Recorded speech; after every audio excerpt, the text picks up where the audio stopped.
আওয়ামী লীগের সাধারণ সম্পাদক ওবায়দুল কাদের কোন সেক্টরে যুদ্ধ করেছেন দেশের জনগণের সামনে প্রকাশ করার আহ্বান জানিয়েছেন বিএনপি চেয়ারপারসনের উপদেষ্টা জয়নুল আবদিন ফারুক। এদিকে সুপ্রিম কোর্ট বার নির্বাচনে বিএনপির আইন সম্পাদক ও জাতীয়তাবাদী আইনজীবী ফোরামের মহাসচিব ব্যারিস্টার কায়সার কামালের ভূমিকা তদন্তের দাবি জানিয়েছেন বিএনপির যুগ্ম মহাসচিব ব্যারিস্টার মাহবুবউদ্দিন খোকন।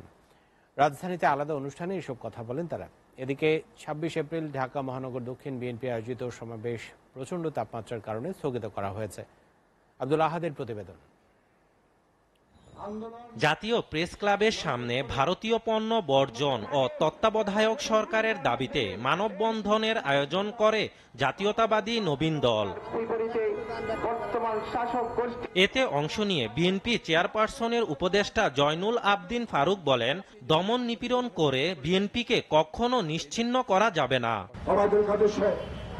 কোথায় যুদ্ধ করেছেন, কোন সেক্টরে যুদ্ধ করেছেন, নামটা বলেন।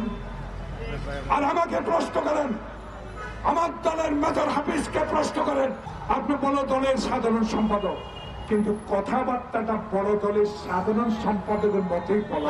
এদিকে জাতীয়তাবাদী আইনজীবী ফোরামের সিনিয়র সহসভাপতির পদ থেকে অব্যাহতি দেওয়ার ঘটনায় সংবাদ সম্মেলন করেন সুপ্রিম কোর্ট আইনজীবী সমিতির নবনির্বাচিত সভাপতি ব্যারিস্টার মাহবুবউদ্দিন খোকন।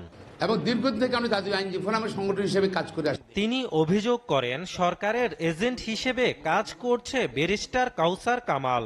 3 বার স্টেপ নিয়েছিল সরকারের পক্ষে এই বালক নেতা কায়সার কামালের অবস্থান। সে কখনো জাতীয় আইনজীবী ফোরাম করে নাই।